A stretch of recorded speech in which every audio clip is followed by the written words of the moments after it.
अगले उदाहरण में एक बेलन का व्यास हमें दिया हुआ है। बेलन का व्यास है 1.4 मीटर और उसकी ऊंचाई जो दी हुई है वो है 2 मीटर।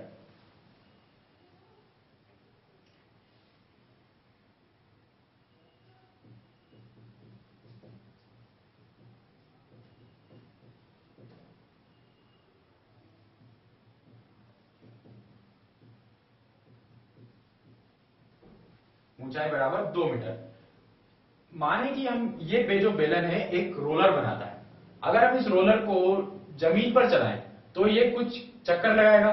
तो वो चक्कर इसने कहा है कि अगर वो 5 चक्कर लगाता है तो इस 5 चक्कर में जमीन पर ये कितना क्षेत्रफल तय कर लेता है।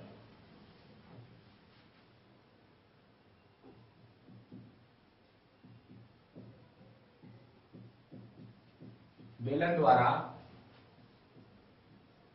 5 चक्कर में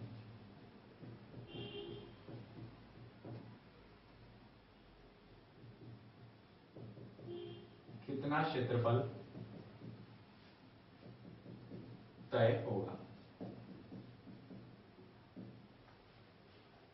यानी कि अगर हम इस बेलन को इसके सीधा रखें, अगर इस बेलन को ऊंचाई पर नहीं, हम इस बेलन को इस तरह से रखें और इसको जमीन पर चलाएं तो इसका जो वक्र पृष्ठ है वो जमीन पर चलेगा और वो कितना क्षेत्रफल तय करेगा। इसके लिए हम इसके वक्र पृष्ठ का क्षेत्रफल निकाल लेते हैं।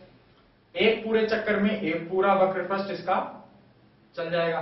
यानी कि अगर हम देखें कि वक्र पृष्ठ की ये एक जगह है जहां से हम इस बिंदु से शुरू कर रहे हैं, इस बिंदु से शुरू होगा, वक्र पृष्ठ पूरा बेलन तय करेगा और फिर इस बिंदु पर आएगा एक चक्कर में। यानी कि एक चक्कर में एक क्षेत्रफल। अगर एक चक्कर में एक बार का क्षेत्रफल तय कर लेता है तो 5 चक्कर में 5 से हम गुणा कर देंगे। यानी कि बेलन का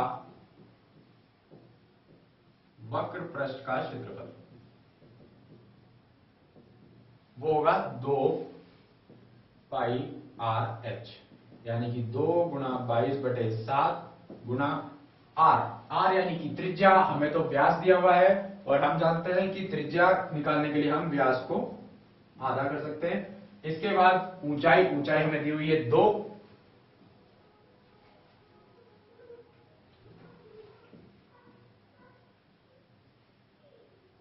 इसके बाद हमारे पास जो बचता है 8.8 मीटर स्क्वायर। यानी कि इस बेलन के वक्र पृष्ठ का क्षेत्रफल 8.8 मीटर स्क्वायर, यानी एक चक्कर में बेलन 8.8 मीटर स्क्वायर क्षेत्रफल तय कर लेगा। तो 5 चक्कर में कितना तय करेगा?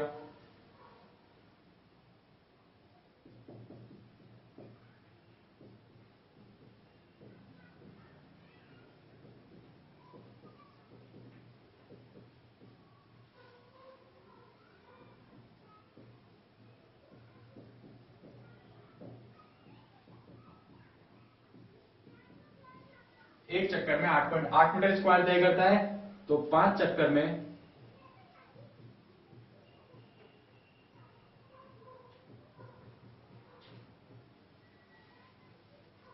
तय किया गया क्षेत्रफल बराबर 8.8 गुना 5 बराबर 44 मीटर स्क्वायर। यानी कि ये बेलन जमीन पर अगर हम चलाएंगे इसको ऊर्ध्वाधर रूप से, तो ये 44 मीटर स्क्वायर क्षेत्रफल तय कर लेगा।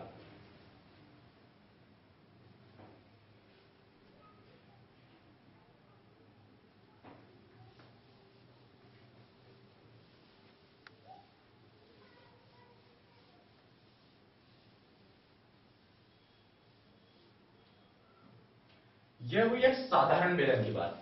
लेकिन अब अगर हम बात करें खोखले बेलन के बारे में या होलो सिलेंडर के बारे में। होलो सिलेंडर एक ऐसा सिलेंडर, एक ऐसा बेलन जिसकी कुछ मोटाई होती है। यानी अगर हम एक इस पेपर से अगर हम जो सिलेंडर बना रहे हैं इसकी इतनी मोटाई नहीं है कि हम इसे कंसिडर करें।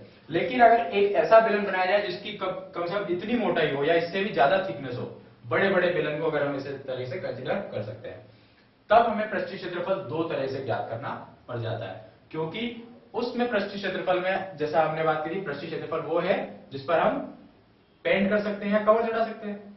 अब अगर हम इतने इस तरह के खोखले बेलन की बात करें जिसमें इतनी मोटाई है, तो उसे हम बाहर से तो पेंट कर ही सकते हैं, इसके अलावा उसके अंदर भी जो पृष्ठ है उस पर भी हम पेंट कर सकते हैं। तो किस तरह से एक खोखला बेलन बन सकता है?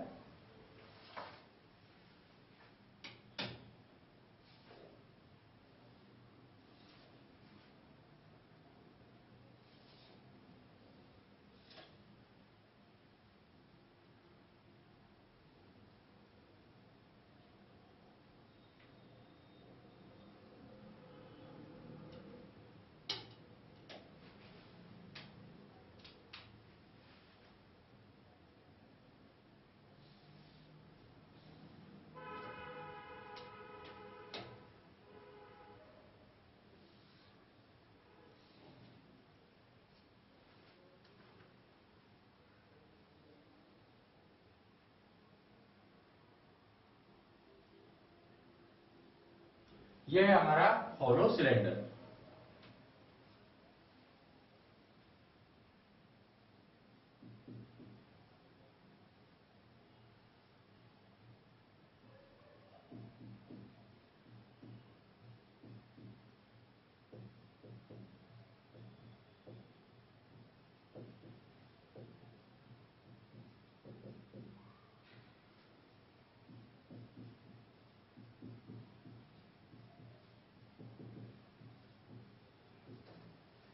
खोखले बेलन का पृष्ठीय क्षेत्रफल या हॉलो सिलेंडर का पृष्ठीय क्षेत्रफल। अब हम देख सकते हैं कि ये जो पार्ट है, ये इसकी मोटाई होगी, इसकी थिकनेस होगी।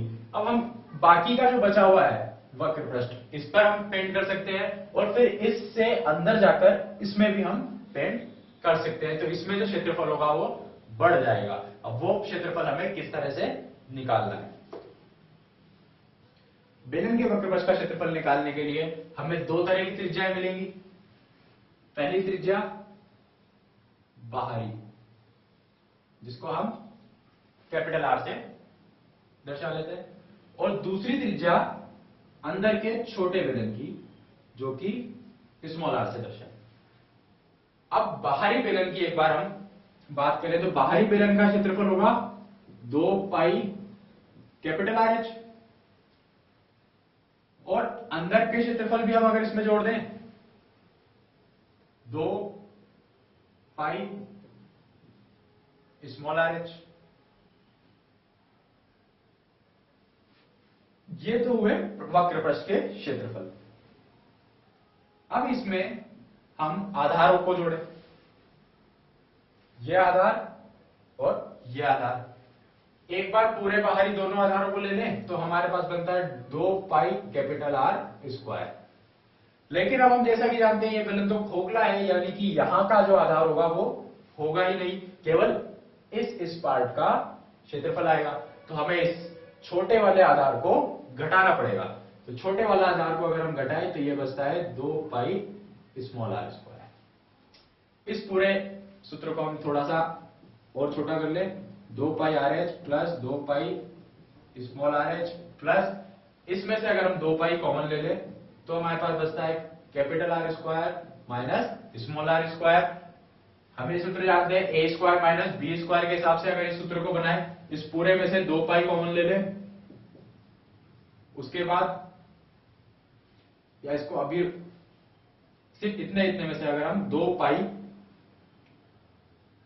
एच कॉमन लें, 2 पाई एच केवल इसमें और इसमें से, तो हमारे पास बचता है capital R plus small R. इसमें 2 पाई रखें अभी, और फिर इस R square minus small R square को अगर हम खोलें तो capital R plus small R गुणा capital R minus small R. A square minus B square बराबर ए प्लस बी गुणा ए माइनस बी के सूत्र से। अब हम इसमें से 2 पाई कॉमन ले लेते हैं और साथ में आर प्लस आर भी।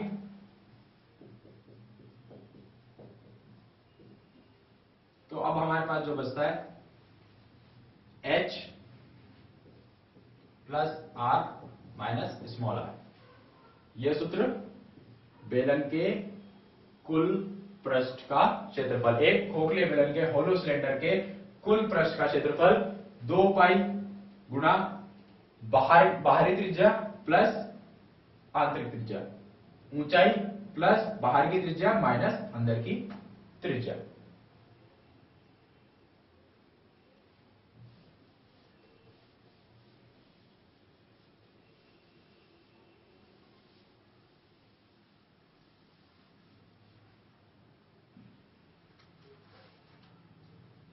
अब हमारे पास अगले जो प्रश्न में, अगले उदाहरण में एक पाइप दिया हुआ है जो कि एक खोखले बेलन की तरह है। इस पाइप की लंबाई 20 सेंटीमीटर है।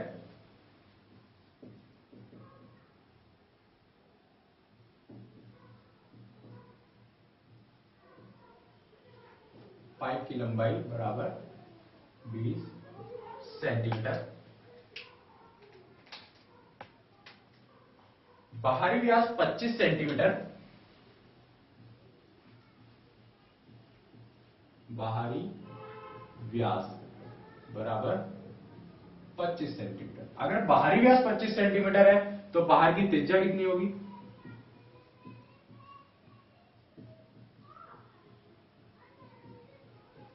25/2 बराबर 12.5 सेंटीमीटर इसकी बाहरी त्रिज्या होगी। इसके अलावा हमें दिया हुआ है कि इस बेलन की मोटाई 1 सेंटीमीटर या थिकनेस, जो ये वाला हिस्सा है, ये 1 सेंटीमीटर का है। तो हमें कुल पृष्ठीय क्षेत्रफल इसका ज्ञात करना है। इसका कुल पृष्ठीय क्षेत्रफल ज्ञात करने के लिए हमारे पास बाहरी त्रिज्या है, हमें जरूरत है अंदर की त्रिज्या की। अगर हम बाहर की त्रिज्या में से, इस बाहर की त्रिज्या में से इस मोटाई को घटा दें तो हमारे पास अंदर की त्रिज्या आ जाएगी, यानी कि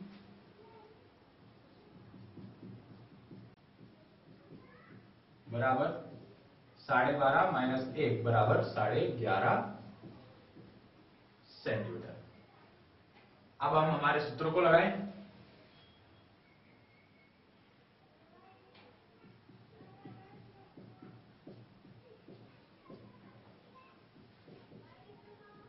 इस बेलन का पृष्ठीय क्षेत्रफल, जैसा कि अभी अभी हमने सूत्र में निकाला, 2 पाई गुना r प्लस स्मॉल r गुना h plus r minus small r, यानी कि 2 गुना 22/7 कैपिटल R यानी कि बाहरी त्रिज्या यानी कि 12.5 प्लस अंदर की त्रिज्या 11.5।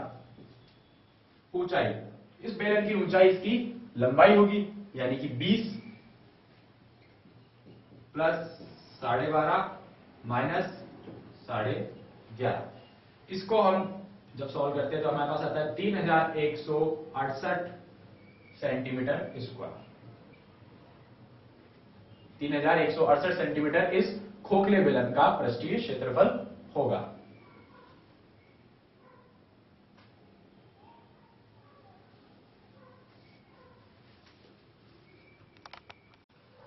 बेलन के पृष्ठीय क्षेत्रफल की बात करने के बाद अब हम बेलन के आयतन पर आते हैं। वही चीज कि बेलन की क्षमता कितनी होगी, उस बेलन के अंदर हम कितना कुछ भर सकते हैं, कितना कुछ रख सकते हैं। तो बेलन के आयतन का सूत्र,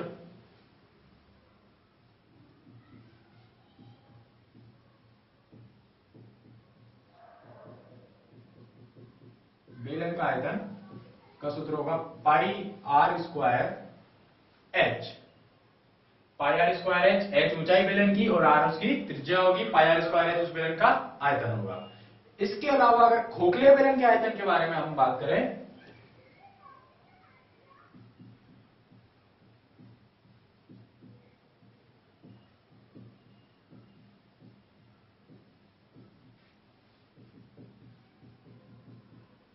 खोखले बेलन का आयतन, तो बाहरी त्रिज्या के साथ हमारे पास बनता है आयतन pi R capital R square H, और अंदर की त्रिज्या के साथ हमारे पास बनता है pi small R square H. इसमें से हम पाई एच कॉमन लें तो हमारे पास बचता है capital R square minus small R square.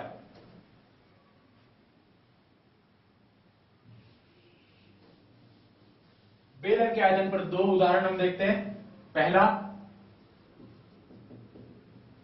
जो कि कहता है कि एक बेलन का आयतन ज्ञात करो जिसकी ऊंचाई 15 सेंटीमीटर और त्रिज्या 7 सेंटीमीटर हो।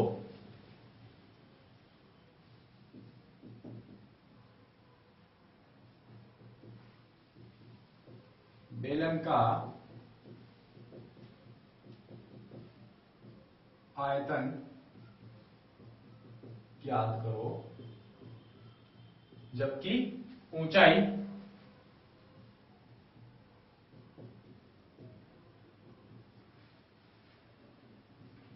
15 सेंटीमीटर और उस बेलन की त्रिज्या 7 सेंटीमीटर है।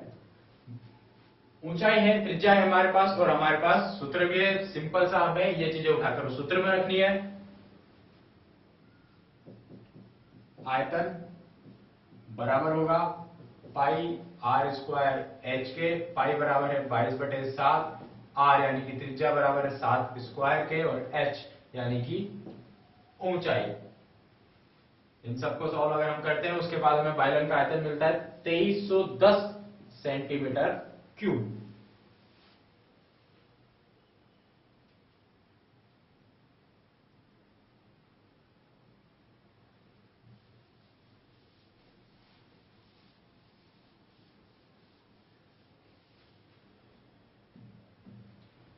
अगले उदाहरण में हमारे पास यह कहता है कि हमें एक कुआं खोदना है। जैसा हम जानते हैं कुआं एक बेलनाकार आकृति होती है। कुआं अगर हम खोदेंगे तो हम कुछ मिट्टी जमीन में से बाहर निकालेंगे। तो हमें ये निकालना है कि इस कुएं को खोदने के लिए हमें कितनी मिट्टी बाहर निकालनी होगी, यानी कि उस मिट्टी का आयतन। अब हम जानते हैं अगर हम एक कुएं को खोदेंगे, उसकी मिट्टी निकालेंगे, तो जितना आयतन उस बेलन जो उस कुएं का होगा, जो कुआं बना है, उतना ही आयतन उस बाहर निकली मिट्टी का भी होगा। तो हम मिट्टी का आयतन निकालने के लिए उस कुएं का यानी कि उस बेलन का आयतन निकाल देते हैं।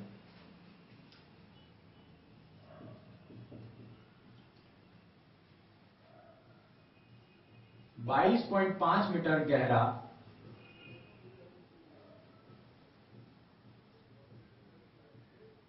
कुआं खोदने के लिए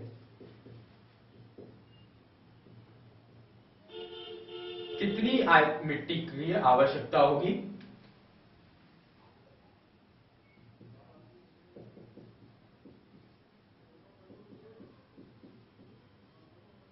कितनी मिट्टी खोदी जाएगी हम कहें?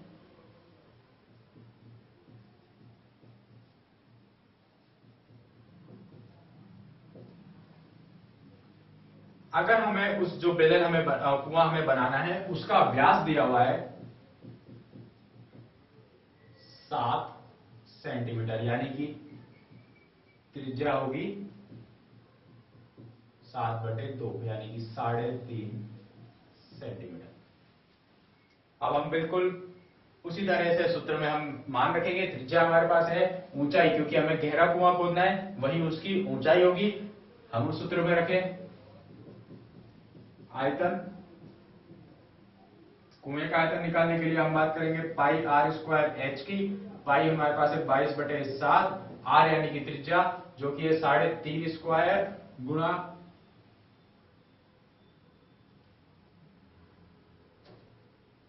त्रिज्या और व्यास भी हमें मीटर में, तो त्रिज्या 3.5 सेंटीमीटर 3.5 मीटर स्क्वायर और 22.5 ऊंचाई। इसको सॉल्व करने के बाद 866.25 मीटर क्यूब उस कुएं का आयतन आता है। तो कुएं का आयतन बराबर होगा उस मिट्टी के,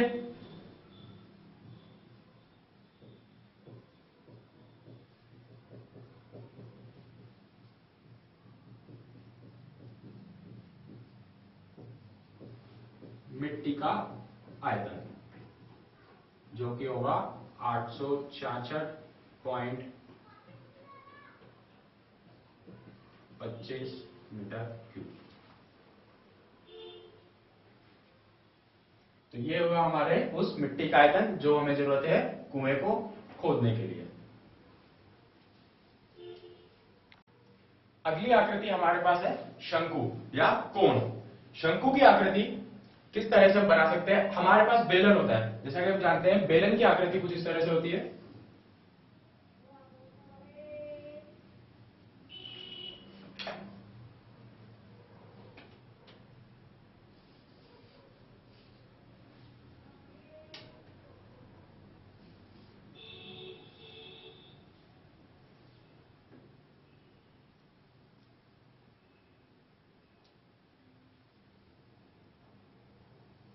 ये हमारे पास एक बेलन की आकृति है। अगर इसी बेलन की आकृति को आधार के इस केंद्र से हम कुछ इस तरह से काट दें,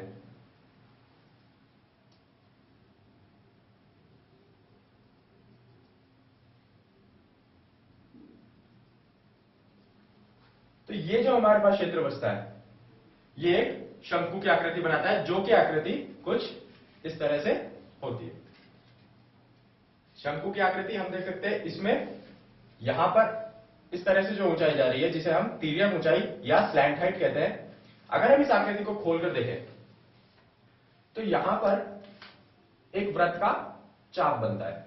इस वृत्त के चाप से ही शंकु के आधार की परिधि हम निकाल सकते हैं, क्योंकि एक वृत्त का चाप है। अगर हम इसकी परिधि निकालते हैं तो हमारे पास शंकु का आधार आ जाएगा, क्योंकि अगर हम इसे वापस शंकु में बनाए तो हमारे पास नीचे आधार पर एक वृत्त बनता है। यानी कि हम ये कह सकते हैं जिस तरह से बेलन का आधार एक वृत्त था, उसी तरह से शंकु का आधार भी एक वृत्त होगा।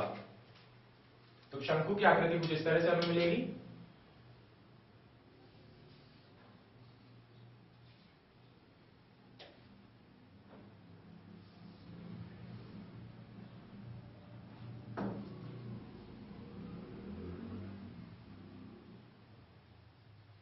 यह है शंकु, जिसमें यहां पर हमें शंकु का शीर्ष मिलता है।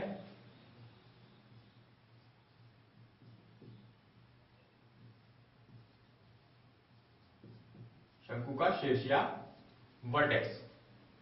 शंकु के आधार पर एक वृत्त है हमारे पास।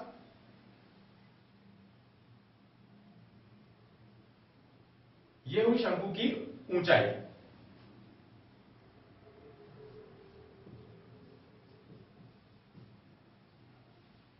और यहां जो हमारे पास ऊंचाई आ रही है शंकु की, जो कि कुछ कोण बनाते हुए है, इसे हम तिर्यक ऊंचाई या स्लैंट हाइट कहते हैं।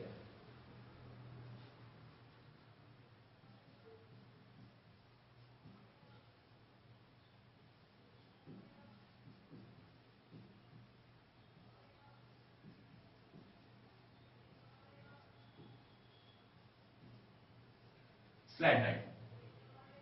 अब इस शंकु के पृष्ठीय क्षेत्रफल के बारे में हम बात करते हैं कि शंकु का पृष्ठीय क्षेत्रफल हम किस तरह से निकाल सकते हैं।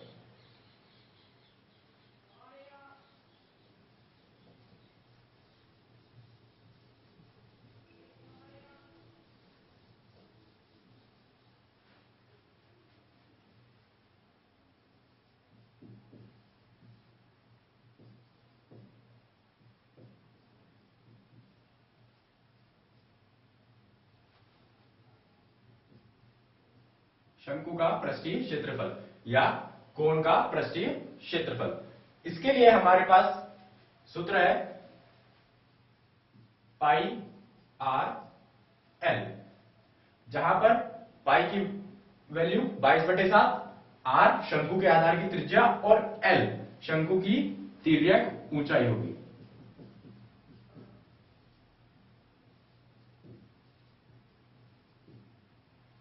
शंकु की तिर्यक ऊंचाई एल है। लेकिन अगर हमारे पास शंकु की केवल त्रिज्या दी हुई हो और उसकी ऊंचाई दी हुई हो, तिर्यक ऊंचाई नहीं दी गई हो, तब हमें शंकु की तिर्यक ऊंचाई किस तरह से निकालनी है।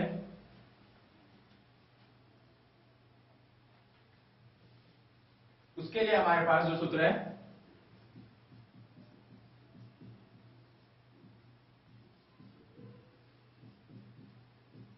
तिर्यक ऊंचाई एल बराबर √r² प्लस h²। किस तरह से ये सूत्र बनता है, हम दोबारा एक शंकु की तरफ देखें।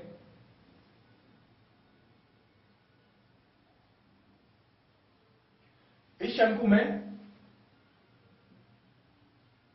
यह हमारे पास ऊंचाई और यहां इस शंकु के आधार की त्रिज्या है। अब हम देख सकते हैं कि ये एक समकोण त्रिभुज बन रहा है हमारे पास, जिसमें यहां कोण 90 डिग्री का है। तो हम पाइथागोरस प्रमेय अगर लगाएं, जिसमें तिर्यक ऊंचाई l, त्रिज्या r और r h यह है, तो पाइथागोरस प्रमेय के हिसाब से हम यहां कह सकते हैं कि l बराबर होगा √r² प्लस h² के। ये हुआ तिर्यक ऊंचाई का सूत्र। और पाई आर एल अगर हम तिर्यक ऊंचाई के साथ निकालेंगे तो पाई आर एल हमें केवल और केवल शंकु के इस पृष्ठ का क्षेत्रफल देगा, यानी कि अगर हमारे पास ये शंकु है तो शंकु के इस वक्र पृष्ठ का ही क्षेत्रफल हमें मिल पाएगा, ना कि इस आधार का। इसलिए अब हम शंकु के पृष्ठीय क्षेत्रफल इसको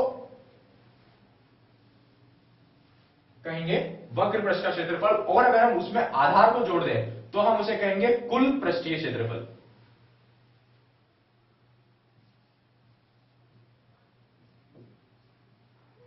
वक्र पृष्ठीय क्षेत्रफल जो कि होगा पाई आर एल।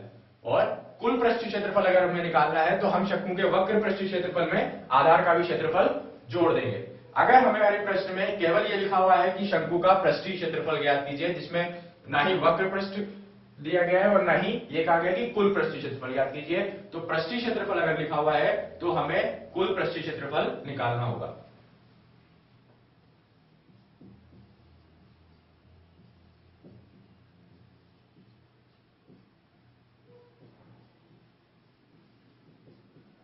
कुल पृष्ठीय क्षेत्रफल बराबर होगा वक्र पृष्ठ क्षेत्रफल पाई आर एल प्लस आधार का क्षेत्रफल जो कि एक वृत्त है पाई आर स्क्वायर। इन दोनों में से हमारे पास पाई आर कॉमन आ सकता है और अंदर बचता है आर प्लस एल। तो शंकु के वक्र पृष्ठ का क्षेत्रफल हुआ पाई आर एल। तिर्यक ऊंचाई जब हमें निकालनी है तो एल बराबर under root R square plus H square. जब हमें शंकु के कुल पृष्ठीय क्षेत्रफल निकालना है तो वक्र पृष्ठ के क्षेत्रफल और आधार के क्षेत्रफल को हम जोड़ देंगे।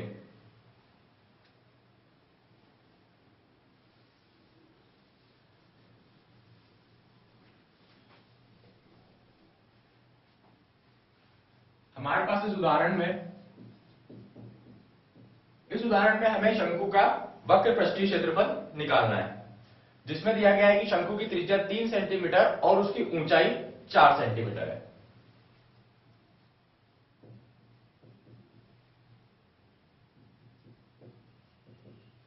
चार सेंटीमीटर और त्रिज्या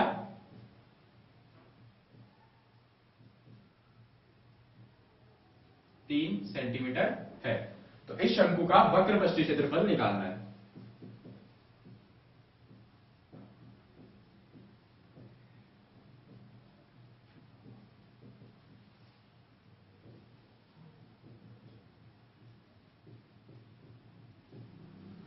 इसके लिए वक्र पृष्ठ के क्षेत्रफल का हम सूत्र लगाते हैं।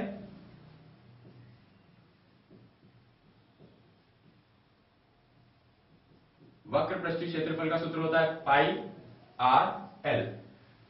इस सूत्र में हम देखें हमारे पास पाई 22/7 होता है, आर हमें दिया हुआ है 3 सेंटीमीटर है, एल हमारे पास नहीं है, तो इसलिए हम एल यानी कि तिर्यक ऊंचाई को अलग से निकालते हैं। तो तिर्यक ऊंचाई एल